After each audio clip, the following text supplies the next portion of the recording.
I was born in Atlanta area. I grew up in Douglasville and Hiram, Georgia. I grew up spending summers with my grandparents. I loved hanging out with my granddad, driving tractors and building things and stuff like that. So that's kind of my childhood. And when I was 13, I went to GCA, and that was one of the most life-changing experiences of my life. I think having people like my grandparents and my aunts and uncles, and then some real influential people at GCA like Pastor Don and Aaron Payne, just having those guys kind of invest into me just really changed my life. And so I think really that's why I wanted to become a pastor, because people invested time and effort and money into me, and it just changed my life. It changed the trajectory of my life. And so I thought, man, if I could do that for a young person or a kid or anybody, if I could do that, that would be awesome. And so I think that's the main reason why I'm in the ministry today, is because I want to be able to give back what has been given to me. And so I think when I look at my areas that I enjoy in ministry the most, I enjoy speaking. I love preaching the word, and I always love just building real, authentic relationships, Christ-centered relationships, and I enjoy hanging out with young adults and kids and just kind of being crazy and having fun with them. So. My dad's a pastor, so I grew up in a pastor's family, and I did not ever plan on becoming a pastor's wife. That was not something I guess I wanted for a while, but it turns out I'm actually very comfortable in this type of setting.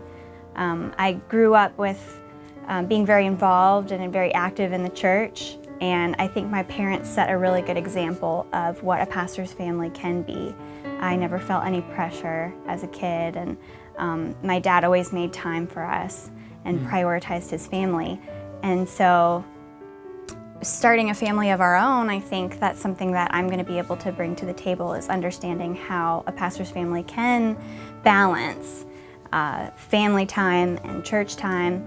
And I love being involved in the church. I grew up that way, and so I love finding an area. I don't feel any pressure to be involved in every single area, but I love finding an area that I'm passionate about and I enjoy working in, like working with women. I enjoy being able to reach out to women in a way that my husband can't, and minister to them, and build relationships in the church, and just get involved socially and in different ways, doing things that I really enjoy doing. And so I've actually ended up being very comfortable and enjoying being a pastor's wife. I'll do it my own way. It won't be like She will. Probably a stereotypical pastor's wife. I didn't get a teaching degree or education or a nursing degree, but it turns out I enjoy it, though I didn't plan it.